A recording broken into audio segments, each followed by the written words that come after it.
I'm glad you clicked on this video. You can fall asleep by just listening to my voice. Today I'm going to tell you story of the selfish giant. I want you to close your eyes and just listen to the story.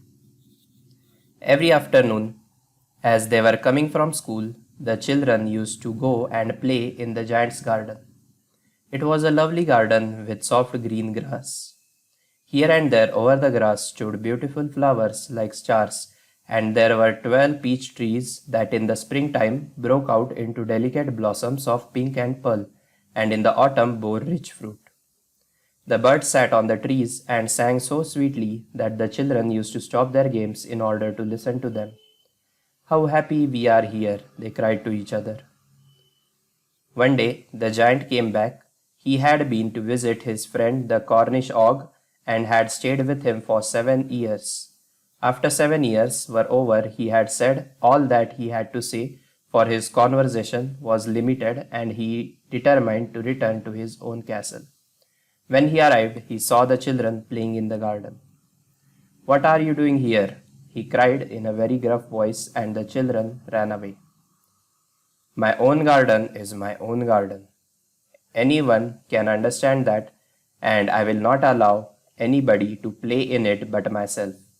So he built a high wall all around it and put up a notice board. "Trespassers will be prosecuted." He was a very selfish giant. The poor children had now nowhere to play. They tried to play on the road, but the road was very dusty and full of hard stones, and they did not like it. They used to wander round the high wall when their lessons were over and talk about the beautiful garden inside. How happy we were there, they said to each other. Then the spring came, and all over the country there were little blossoms and little birds. In the garden of the selfish giant it was still winter. The birds did not care to sing in it as there were no children, and the trees forgot to blossom. Once a beautiful flower put its head out of the grass, but when it saw the notice board, it was so sorry for the children that it slipped back into the ground again and went off to sleep. The only people who were pleased were the snow and the frost. "Spring has forgotten this garden," they cried, "and so we will live here all year round."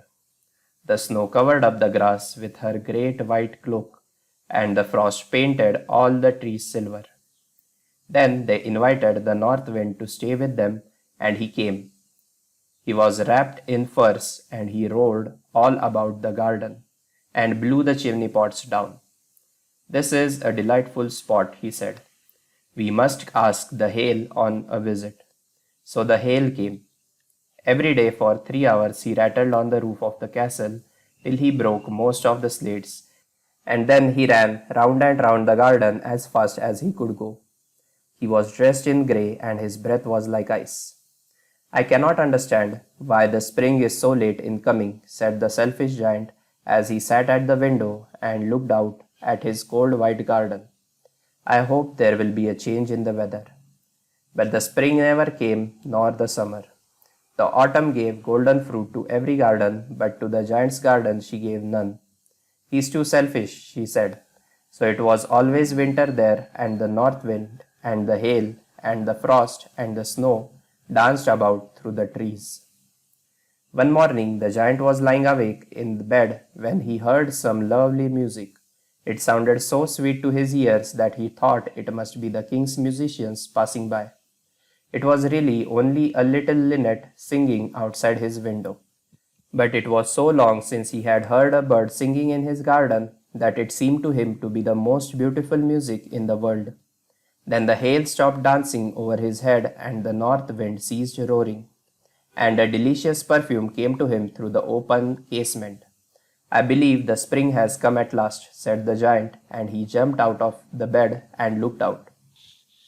What did he see? He saw a most wonderful sight. Through a little hole in the wall the children had crept in, and they were sitting in the branches of the trees. In every tree that he could see there was a little child, and the trees were so glad to have the children back that they had covered themselves with blossoms and were waving their arms gently about the children's heads.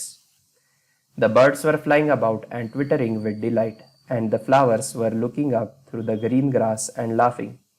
It was a lovely scene, only in one corner it was still winter.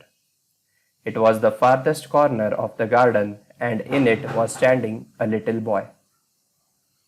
He was so small that he could not reach up to the branches of the tree, and he was wandering all around it crying bitterly. The poor tree was still quite covered with frost and snow, and the north wind was blowing and roaring above it. "Climb up, little boy," said the tree, and it bent its branches down so low as it could, but the boy was too tiny. And the giant's heart melted as he looked out. "How selfish I have been," he said. "Now I know why the spring would not come here. I will put that poor little boy on the top of the tree, and then I will knock down the wall, and my garden shall be the children's playground for ever and ever." He was really very sorry for what he had done. So he crept downstairs, opened the front door quietly, and went into the garden. But when the children saw him, they were so frightened that they all ran away, and the garden became winter again. Only the little boy did not run, for his eyes were so full of tears that he did not see the giant coming. And the giant stole up behind him and took him gently in his hand and put him into the tree. And the tree broke at once into blossom, and the birds came and sang on it. And the little boy stretched out his 2 arms and flung them around the giant's neck and kissed him. And the other children, when they saw that the giant was not wicked any more, came running back, and with them came the spring. "It is your garden now, little children," said the giant. And he took a great axe and knocked down the wall. And when the people were going to market at 12 o'clock, they found the giant playing with the children in the most beautiful garden they had ever seen. All day long they played, and in the evening they came to the giant to bid him good-bye. "But where is your little companion?" he said, "the boy I put into the tree?" The giant loved him the best because he had kissed him. "We don't know," answered the children. "He has gone away." "You must tell him to be sure and come here tomorrow," said the giant. But the children said they did not know where he lived and had never seen him before, and the giant felt very sad. Every afternoon when school was over, the children came and played with the giant, but the little boy whom the giant loved was never seen again. The giant was very kind to all the children, yet he longed for his first little friend and often spoke of him. "How I would like to see him," he used to say. Years went over, and the giant grew very old and feeble. He could not play about any more, so he sat in a huge armchair and watched the children at their games and admired his garden. "I have many beautiful flowers," he said, "but the children are the most beautiful flowers of all." One winter morning he looked out of his window as he was dressing. He did not hate the winter now, for he knew it was merely the spring asleep and that the flowers were resting. Suddenly he rubbed his eyes in wonder and looked and looked. It certainly was a marvelous sight.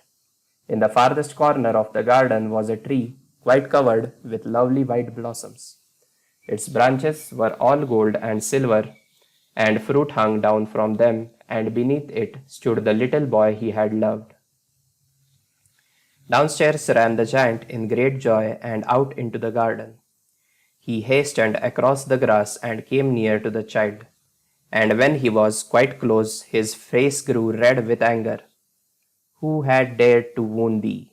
For on the palms of the child's hands were the prints of 2 nails, and the prints of 2 nails were on little feet.